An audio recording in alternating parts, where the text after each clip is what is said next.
So think about this a second.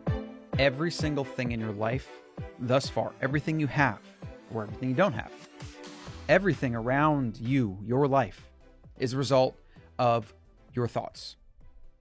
Every single thing you've ever done has been a result of your thoughts. To move my hand to do this, right, requires electrical impulses in my brain that kind of go through this if this, then that logic based on my personality, based on things I believe, based on things I think that are safe, that are comfortable, etc. And then it flows to moving my hand like this.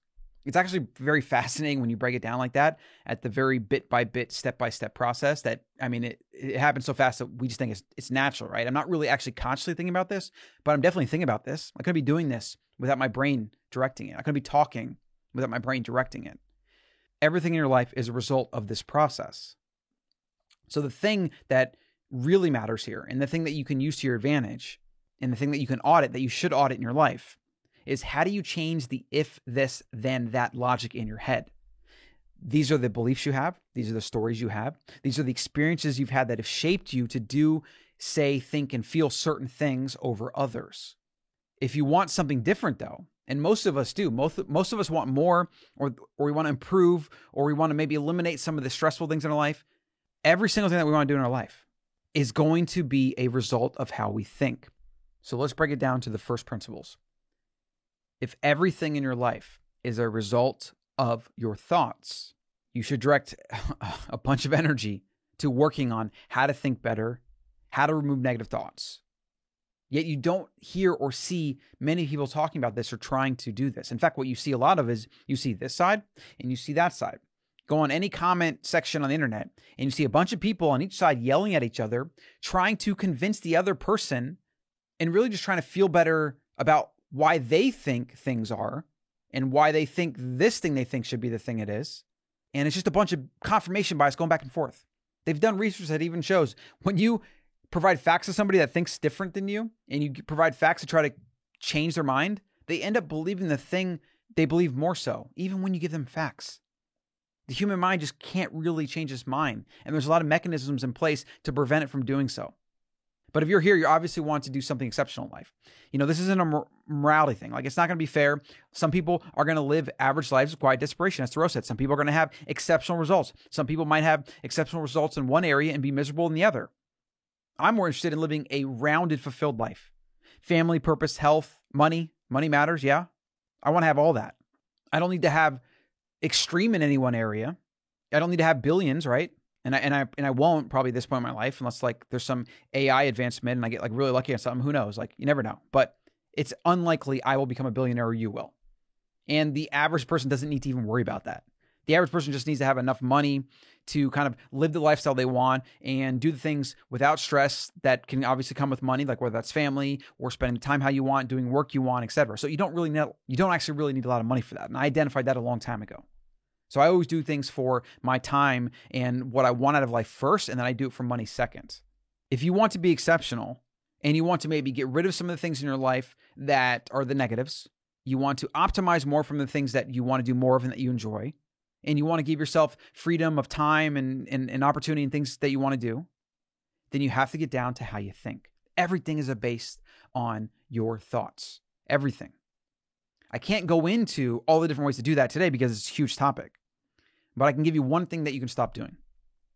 You have to stop telling yourself stories about yourself. You see it all the time. I'm just not good at math. I'm this. I'm that. I'm a fat guy. Like, I hear that all the time from Brent. And just makes me cringe, right? And the fact is, he'll never not be that until he stops saying he's that. You'll never not be something else until you stop first saying you are already that thing. And then you can work on not thinking it, because you might stop saying it, but then you might think it. And that's a second order thing that you should work on. And eventually through enough conditioning, you will change it. What you should do is you should start thinking like a biologist, observing yourself detached. You shouldn't have opinions and jump to conclusions and try to explain away and justify the things you do. You should instead observe yourself and be like, that's interesting. I wonder why I did that. Rather than saying, I did this because, and I'm just not this, and I'm that, and I'm this. Those narratives that most people have about themselves are almost always toxic. You rarely hear people say, I'm beautiful, amazing, I love myself, and I'm awesome. Like, you just don't hear or see that often. And I don't think a lot of people even think that internally, even if they try to convince themselves of that. Like, it's a very hard thing to do. We're very critical of ourselves. We have negativity bias. There's a lot of things like that. So you have to stop saying stories about yourself. Don't have an opinion on yourself. You don't have to form an opinion and a judgment. You don't have to justify yourself. And if you feel the need to explain to people, just kill it. I never explain myself. Unless there's a really good reason to explain a situation or why we're making a decision, I don't explain myself. I don't like doing it.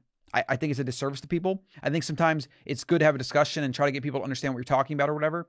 But the idea of like kind of justifying or explaining or getting someone to like that you're good or this is okay or whatever, most of the time I think that's nonsense, because you should be internally focused. You should only be trying to have a conversation with yourself, and you should act like the biologist that's observing the subject and trying to objectively, without emotion, observe why you do things and try to analyze them and audit them and then hopefully improve them.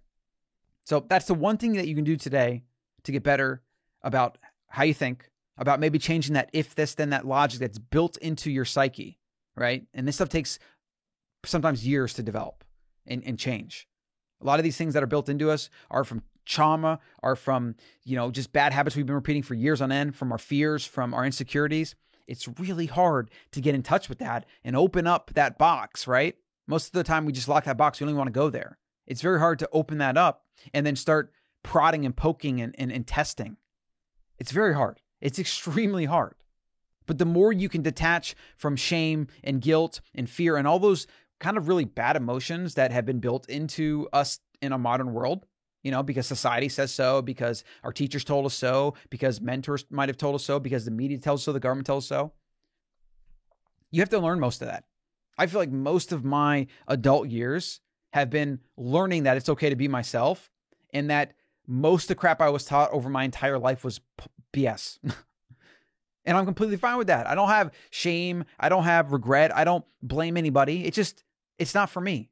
Getting a job, paying your taxes, going to work 9 to 5, it's not for me. For some people, it's fine. It works. Follow the pack. Don't ruffle any feathers. Don't challenge the status quo. It's not for me. It's fine for some people. And I've been able to identify that. You have to identify what your values are and what your standards are for yourself. And then you have to go in deep and analyze and try to get to the core of that if this, then that logic in your head. If this, then that. If this, then that. If this, try saying that 10 times. So that's the big idea for today. Like, share, subscribe if you found some value here. And you can find this on iTunes and YouTube. The Shut Up No One Cares Get Back to Work podcast. I'm your host, Colin Slickert.